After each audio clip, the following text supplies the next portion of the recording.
दोस्तों नमस्कार, मैं राज कपूर। आप देख रहे हैं खबर दस्तक। माघ मेले में स्वामी अवमुक्तेश्वरानंद ने जो 3-4 दिन से योगी सरकार के खिलाफ, उनके प्रशासन के खिलाफ मोर्चा खोल दिया है, उस मामले में आज योगी आदित्यनाथ का भी बयान आया और उसके बाद उत्तर प्रदेश के डिप्टी सीएम केशव प्रसाद मौर्य का भी बयान आया। केशव प्रसाद मौर्य के बयान के बाद लगता है कि उत्तर प्रदेश में योगी आदित्यनाथ की सरकार दो फाड़ हो गई है। जी, केशव प्रसाद मौर्य ने ऐसा क्या कह दिया कि योगी सरकार में लोग कह रहे हैं कि दो फाड़ हो गई है। चर्चा लोग ये भी कर रहे हैं कि इस बयान के बाद योगी आदित्यनाथ और केशव प्रसाद मौर्य आमने सामने आ गए स्वामी अवमुक्तेश्वरानंद के मामले में। आज आखिर ऐसा क्या बयानबाजी हुआ जिससे अचानक उत्तर प्रदेश की राजनीति करवट लेती दिख रही है? इस मुद्दे पर बातचीत करने के लिए हमारे साथ मौजूद हैं आलोक पाठक सर। पिछले जब से स्वामी अवमुक्तेश्वरानंद का मुद्दा मीडिया में चल रहा है, आप लगातार पल पल की अपडेट दे रहे हैं। आज ऐसा क्या हुआ कि केशव प्रसाद मौर्य के बयान के बाद लोग कहने लगे कि योगी और केशव अवमुक्तेश्वरानंद के मुद्दे पर आमने सामने आ गए? अब देखिए, बार बार अखिलेश यादव कहते हैं कि डबल इंजन आपस में एक दूसरे से टकरा रहे हैं। आज योगी जी जाते हैं हरियाणा में किसी फंक्शन में, किसी आयोजन में, और जो उन्होंने बोला है वो पहले मैं सुनाता हूं कि योगी जी क्या बोले हैं। और आज ही के दिन बोले हैं। और योगी जी जब बोलते हैं तो सारे चैनल दिखाते हैं कि चैनलों को उत्तर प्रदेश सरकार द्वारा भरपूर माल दिया जाता है, भरपूर माल दिया जाता है। इसलिए सारे चैनल योगी जी कहीं भी हो वो उस खबर को जरूर दिखाएंगे।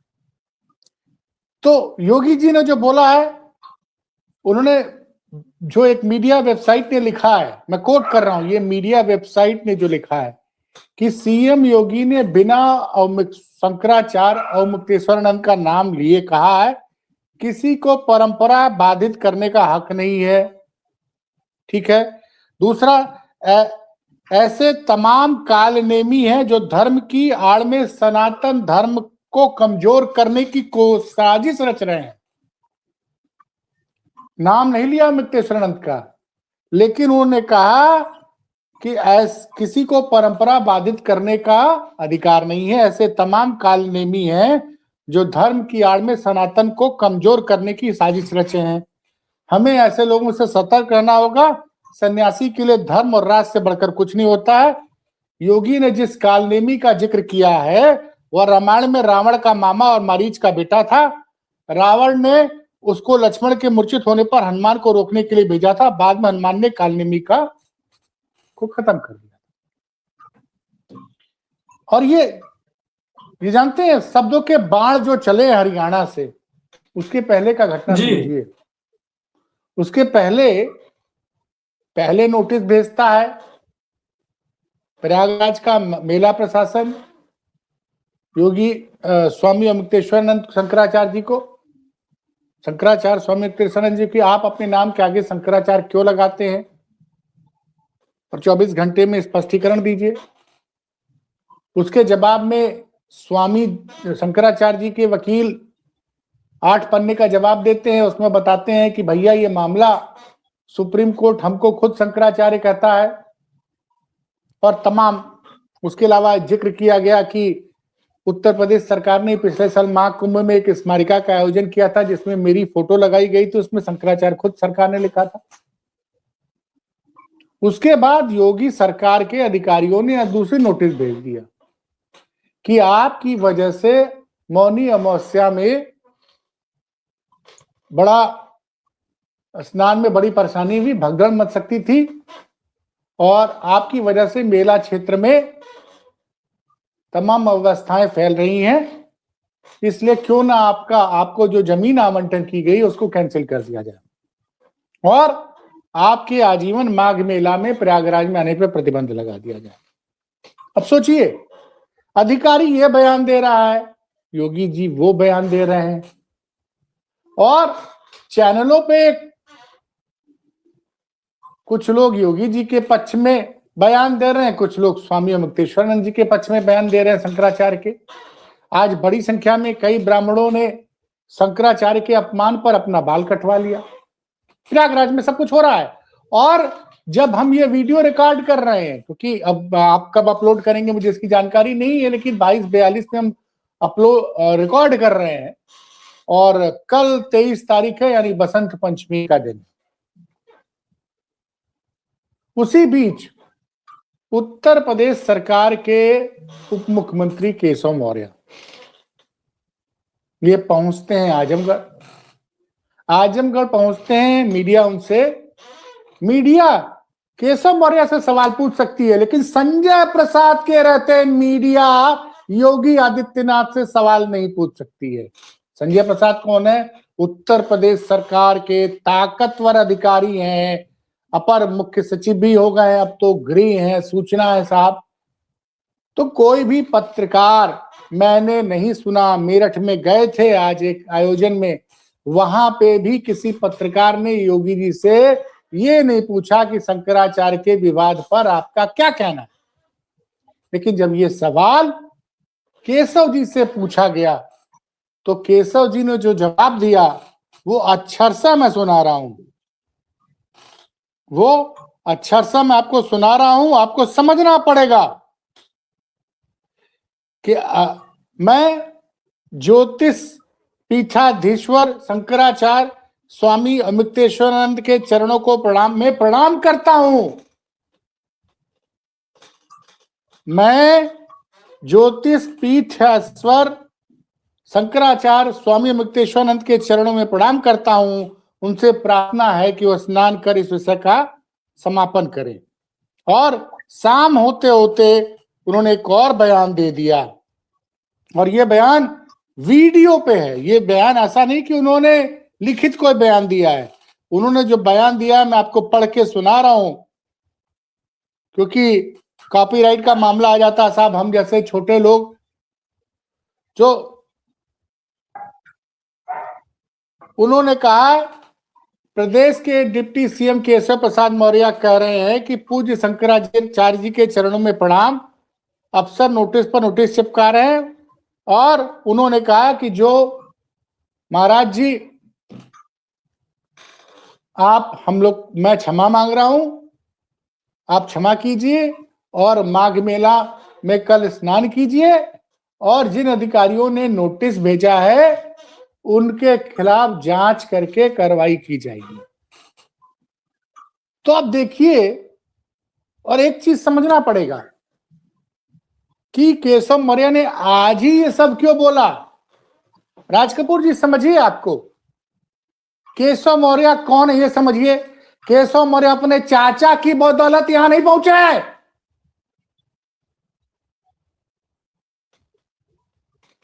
केशव मौर्य विश्व हिंदू परिषद के जो पूर्व अध्यक्ष हैं अशोक सिंघल, उनके साथ बचपन से ही उनकी सेवा में लगे रहे, और वो विश्व हिंदू परिषद से आए हैं, जहां उन्होंने देखा कि उनके गुरुदेव अशोक सिंघल साधु संतों का हमेशा सम्मान करते हैं। इस बात को आपको समझना पड़ेगा। लेकिन सवाल ये उठता है कि ये बयान 22 जनवरी को क्यों दिया गया, जबकि ये विवाद 3-4 दिनों से, मैं फिर बार रहा हूं कि केशव मौर्य अपने चाचा की वजह से राजनीति में नहीं आए। जिसको जो समझना समझे, वो जमीन से उठ के आए, और वो जानते हैं कि ज्योतिष पीठ शंकराचार्य किसी साधु संत के साथ सम्मान से बात किया जाता है। सोचिए, अखिलेश यादव के जमाने में जब उत्तर प्रदेश के मुख्यमंत्री थे, बनारस में पुलिस ने इसी शंकराचार्य महोदय के ऊपर लाठीचार्ज किया था। अखिलेश यादव बतौर मुख्यमंत्री गए और माफी मांगे कि हमारे कुछ अधिकारियों ने आपके साथ दुर्व्यवहार किया, इसके लिए मैं क्षमा प्रार्थी हूं। और अवमुक्तेश्वरानंद जी ने उनको क्षमा कर दिया। आप समझिए इन बातों को। मैंने पूछा आज कुछ केशव जी से जुड़े लोग, लेकिन अब आता हूं उस मुद्दे पे। सवाल ये उठता है कि क्या दिल्ली से कोई संदेश दिया गया है? अब हमको समझना पड़ेगा केशव जी इस चीज को। अभी 21 तारीख को, 2 दिन पहले, भाजपा के नए अध्यक्ष नितिन नवीन जी को 4 केस बने थे। वो उस आयोजन में देखिए योगी जी को कुर्सी पर बैठे हुए अकेले, प्लास्टिक की कुर्सी पे योगी जी बैठे हैं और दूसरी रो में बैठे हुए हैं। और जब मेरठ में वो कह रहे हैं, कालनेमी से तुलना कर देते, नाम नहीं लिया उन्होंने शंकराचार्य जी का, लेकिन कालनेमी से तुलना कर दी और आरोप लगा दिया। सवाल ये उठता है कि मीडिया में अब लोग सोशल मीडिया पे लिख रहे हैं, अब तो वीडियो भी आ गए हैं कि जिस मौनी अमावस्या पे प्रशासन ने उनकी पालकी, अवमुक्तेश्वरानंद जी की पालकी को संगम तट पे नहीं जाने दिया, उसमें तमाम वीडियो में यह दावा किया जा रहा है कि सतुआ बाबा, जो योगी जी के काफी करीबी माने जाते हैं, उनको पूरा सिक्योरिटी के साथ संगम में मौनी अमावस्या के दिन स्नान करने की सुविधा दी गई। तो क्या मैं इसलिए कह रहा हूं, क्या दिल्ली से कोई फोन आया उसके बाद केशव मौर्य को कि ये विवाद पिछले 4 दिनों से चल रहा है? आज केशव जी बोले कि मोदी सरकार को पता चल गया, मोदी और शाह को, कि योगी जी का प्रशासन अब सोचिए ना, जिस संत को योगी जी का प्रशासन पूछ रहा है कि आप अपने नाम के साथ शंकराचार्य की उपाधि कैसे लगाते हैं, 24 घंटे में जवाब दीजिए। और हो क्या रहा है? इंटरनेशनल मीडिया भी माघ मेले में आई है। अंतरराष्ट्रीय स्तर पर भारत की छवि को नुकसान पहुंच रहा है। और इस डैमेज कंट्रोल करने के लिए मोदी और शाह ने क्या केशव मौर्य को आगे किया। और सुनिए, इतना जबरदस्त नेटवर्क है कि किस बयान को चलना, किसको नहीं चलना है, यह भी कुछ अधिकारी और एक भूतपूर्व सलाहकार डिसाइड करता है।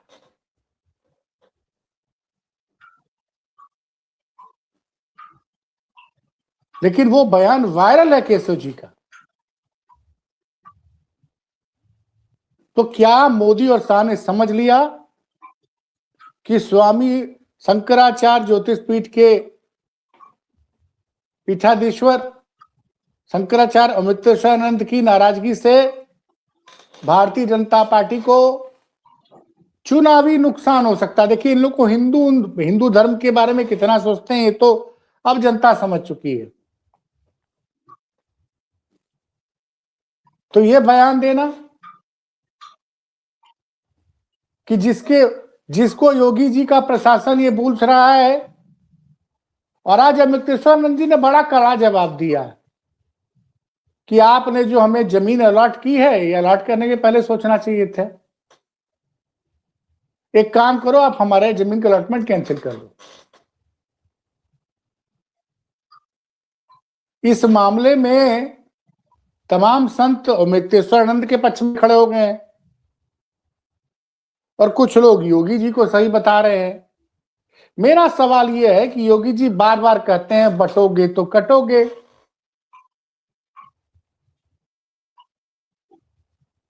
अखिलेश यादव ने कल जो लिखा था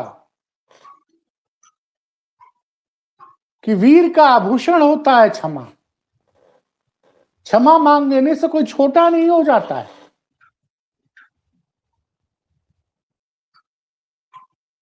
तो ये जो आज हुआ है, मौनी अमावस्या के दिन से ये विवाद शुरू हुआ है। अब देखें क्या मुक्तेश्वरानंद जी केशव महाराज द्वारा जो माफी मांगी गई इसको मद्देनजर रखकर अपना अनशन तोड़ेंगे और कई लोगों ने, मतलब एक सरकारी योग गुरु है, मैं उनको सरकारी योग गुरु कहता हूं, रामदेव जी, वो भी पहुंच गए। मीडिया ने उनसे पूछा तो उन्होंने शंकराचार्य वाले मुद्दे पे कुछ नहीं बोला। तमाम साधु संत दो भागों में इस मुद्दे पर बढ़ चुका है। सवाल ये उठता है कि अब तक क्यों खामोश थे केशव मौर्य। मैं जिस दिन विवाद हुआ था मौनी अमावस्या के दिन, जब वो गंगा स्नान संगम में स्नान नहीं कर पाए थे, तब भी तो केशव मौर्य फोन करके बात करके माफी मांग सकते थे। तो ये समझना पड़ेगा।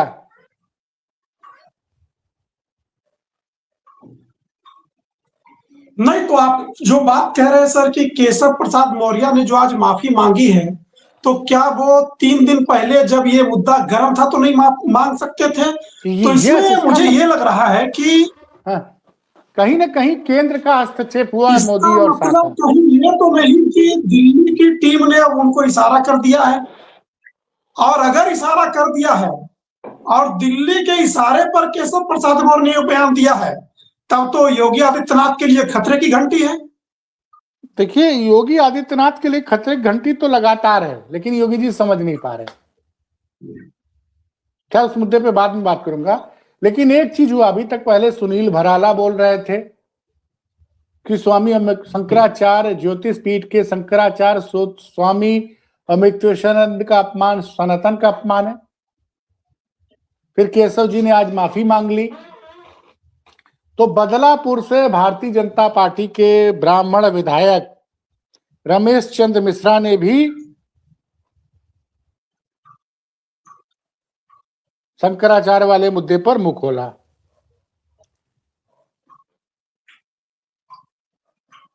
तो अब लग रहा है कि जो मैं कह रहा था कि योगी जी इस मुद्दे पे अकेले गिर गए। देखिए, योगी जी की परेशानी क्या है ना जी, वो अपने बनाए जाल में उलझ गए इस वक्त। नितिन उलझ गए कि उनको किसी ने उलझा दिया? नहीं, खुद उलझे हैं, खुद उलझे हैं। और अधिकारी तो भाई, उनके ऐसे अधिकारी को तो मैं प्रणाम करता हूं।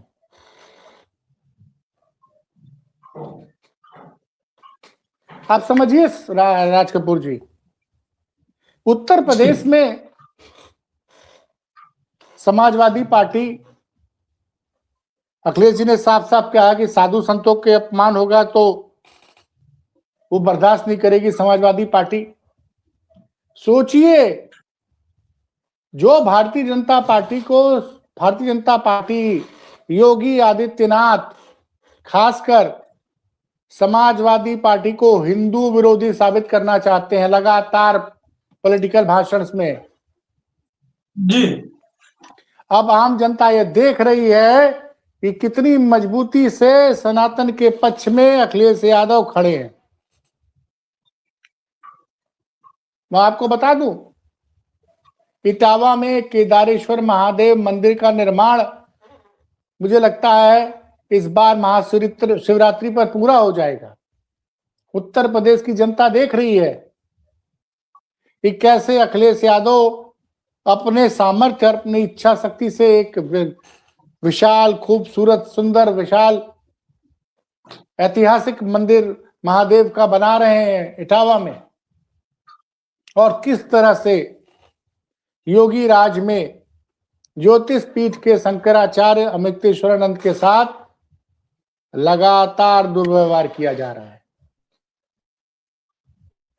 तो अब इस मुद्दे पे योगी जी अकेले पड़ गए हैं। अब कल क्या होगा इसको देखा जाएगा।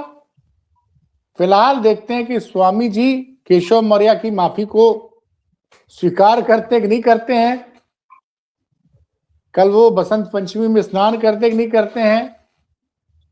और इस प्रशासन की नजर रहेगी कि प्रशासन कब क्या वास्तव में उनको जो जमीन मांग मेला क्षेत्र में प्रयागराज में आवंटित की गई उसका आवंटन रद्द कर रहा है। इस पे नजर रहेगी कल। चलिए, हम भी नजर बना के रखेंगे और जैसे ही इस खबर में कोई अपडेट आएगी तो हम आपके लिए तुरंत लेकर आ जाएंगे। तब तक के लिए हमें दीजिए इजाजत। नमस्कार।